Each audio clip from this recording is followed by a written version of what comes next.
face to face with E.T., Indiana Jones trapped in a snake pit. And those are just a few scenes from an incredible career that spans 4 decades and 27 films. Steven Spielberg is the most successful filmmaker of his generation, maybe of all time. Yet as Leslie Stahl of American 60 Minutes discovered, he still panics before every new project. You're a nervous wreck. Yeah, it's true. Is it a fear? It's not really fear. It's just much more of of anticipation of the unknown. And, you know, the unknown could be food poisoning. It's just kind of a level of anxiety having to do with not being able to write my life as well as I can write my movies. What about a way to handle your fears? There's no better way than to tell a story about them and infect everybody else. Although I tell you something, it doesn't get it off your chest. It doesn't. The fear comes right back Comes again. right back again, like it belongs to you. I own my fear. And you're going to hold on to it, actually. It sounds to me like. Well, it's commercial, so I don't want to. I don't want to lose it. He's been scaring us for almost 40 years. You're going to need a bigger boat. But he's also touched us. Stay. Amazed us. Inspired us. Filled us with wonder. And brought history to life.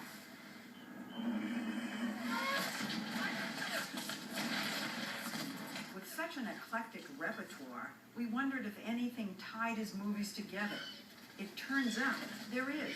You have said that all your movies go back to your childhood. Most of them do. Spielberg spent his childhood in the suburbs of Phoenix, Arizona, with his 3 sisters, mom, and dad. Anything he wanted, we did. Yeah, that's We true. never said no. Arnold Spielberg is now 95, and Leah is 92. Steve really did run us. He called the shots. Leah was a full-time mom, who Steven says was his co-conspirator. My mom didn't parent us as much as she sort of big sistered us. She was Peter Pan, and she refused to grow up. Arnold was a computer engineer. I missed my dad a lot growing up, even though we were together as a family. My dad was really a workaholic. He was always working. They were not close. I You were always so involved. was busy at work. Steven had trouble fitting in. He wasn't a good student and wasn't good at sports. He was bullied. I was a nerd in those days. Outsider, like the kid that played the clarinet in the band and orchestra, which I did. We lived in an all non-Jewish neighborhood. These people used to chant, the Spielbergs are dirty Jews. And one night, Steve climbed out of his bedroom window and peanut buttered their windows, which I thought was marvelous. Do you remember what you did? I took Skippy peanut butter and smeared it all over their windows. Yeah. Did she say that to you? Yes, she did. Told you that? She told us that. Okay. I guess right now we're beyond the statute of limitations, so I can't get sued for vandalism. But you came under some serious anti-Semitic attacks. How did you react? How did you deal with it? I denied it for a long time. Denied what? That My you were Jewish? Judaism. Oh. Were you ashamed? I often told people my last name was German, not Jewish. I'm sure my grandparents are rolling over in their graves right now hearing me say that, but I think that, you know, that I was in denial for a long time. So when people say that a lot of your movies are about outsiders, that's what you must have felt. Oh yeah, I was an outsider for most of my formative years. What saved him was a camera he got from his dad. Oh, get away from there. When he was 16, he made his first talkie called Firelight, a science fiction thriller he produced, directed, wrote, edited, and showed at the local movie theater. You obviously got a lot of approval for these early films. You got a lot of attention. Was that what motivated you to go on with it? Was that, oh my God, I'm finally being accepted? Well, I had found a way to accept myself in my own life by making movies. I found that I could do something well. And he kept on doing it with a TV movie, now a cult thriller called Duel, about a menacing truck. By 22, he was the youngest director ever signed to a long-term Hollywood contract. And soon he was churning out hits, like one of his biggest hits, E.T. It was based on his parents' divorce when he was 19. E.T. began with me trying to write a story about my parents' divorce. That was your family. Mm-hmm. That was your mother. Mm-hmm. She's quite upset that the father has left. Sure. As if he walked out on her. Maybe you ought to call your father and tell him about it. I can't. He's in Mexico with Sally.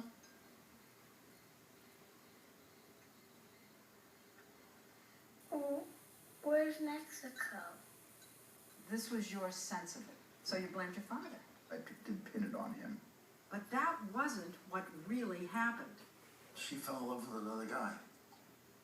Yes, with one of his friends. You fell in love with one of his friends. Did Stephen know that? No, he didn't know that right away. He thought I divorced her. So wait a minute. You fell in love with his friend. You left him, but Stephen blamed you, thought right. you had left her, and Yeah. you didn't tell him? That's right, not for years. Why? I don't know. I think I was just protecting her because I was in love with her. Even though she left you, you were still in love with her? Yeah, still do. He forgave me, I think. I was so unhappy. He covered for me. Even after I knew the truth, I blamed my dad.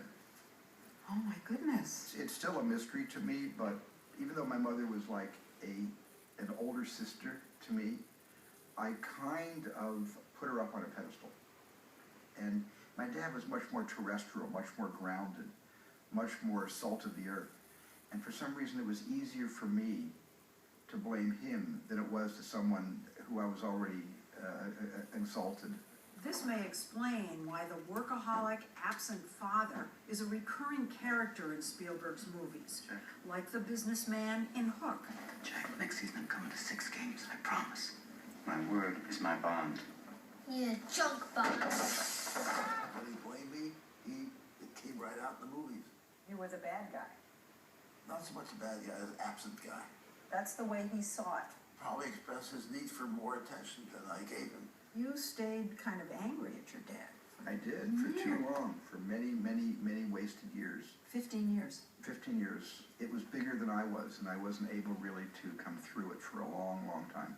It was Stephen's wife, actress Kate Capshaw, who encouraged him to make peace with his father. My dad and I had an amazing reconciliation, which is going on almost 18 years, where we have really, really been in each other's lives. And those feelings that I expressed earlier, I no longer feel today. I see this, and you tell me if I've got it right. When you were angry at him, you made a lot of movies about fathers who abandoned their kids Yep. and left their kids, and the fathers are bad guys. And all of a sudden there's a change. And the fathers start becoming the heroes. Exactly. War of the Worlds, for instance, starts out with Tom Cruise as an impatient, inattentive father. You're oh. Hey, come in here. Why you act like such a After he courageously saves his children from an alien invasion, the movie ends up with an emotional father-son reconciliation. Even Schindler's List, about the Holocaust, grew out of a decision by Spielberg to face down the anti-Semitism he grew up with in Phoenix. You never expected people to go see it, I heard. No, it didn't. That's why I shot it in black and white. I did everything I needed to do to tell the story the way I thought the story should be told, to give it as much integrity as I could, never expecting it to make $1. Yeah. Start overhead like this, okay? But it did, and then some. It made $320 million.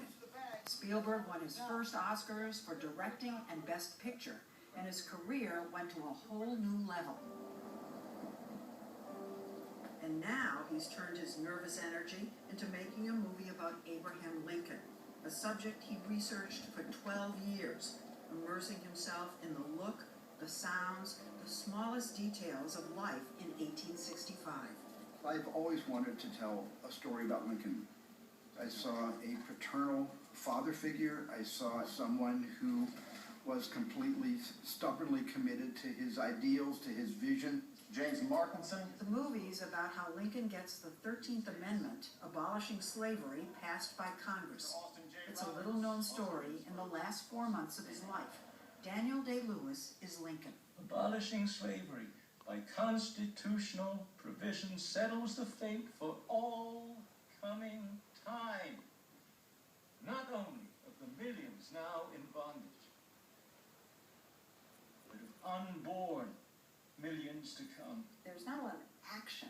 There's no Spielberg special effects. It's a movie about process and politics. Have you ever done a movie even remotely? Never. Like this? not even Never. close. No.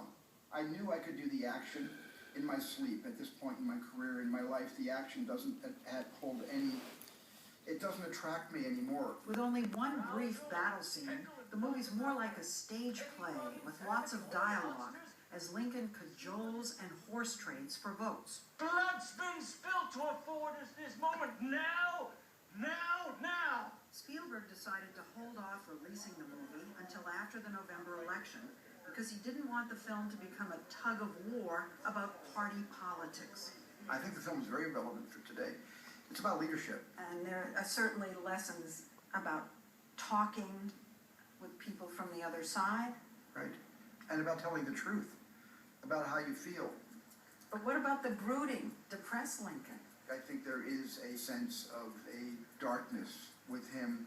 He was living with two agendas, both of which had to do with healing, had to do with a solution first to abolish slavery, end the war, but he also had his personal life, and I think there's darkness in there. In his personal life, he was contending with his depressed wife, played by Sally Field. No one has ever lived who knows better than you. And this being a Spielberg film, you also see Lincoln struggling to raise his sons. This is definitely a heroic father movie. He was the father of the nation in need of repair, and in a sense, the movies I've made recently have reflected the positive relationships that my dad and I have enjoyed for 20, 25 years. How important was that reconciliation for your ability to make a movie like this? Well, I think one of the worst things that happened to me was, my voluntary fallout with my father. And then the greatest thing that ever happened to me was I finally saw the light and realized that I needed to love him in a way that he could love me back. Stephen does say that his own creativity seems to still grow out of this household. Well, we must have left some sort of impression. I'll say that. Leah married Arnold's friend, who has since died. Arnold and his wife are now close to Leah. The three of you are very close? Yeah. Yeah. Isn't life something? Yeah, Yeah. isn't it a hoot? Isn't it And a she's a hoot? nice woman.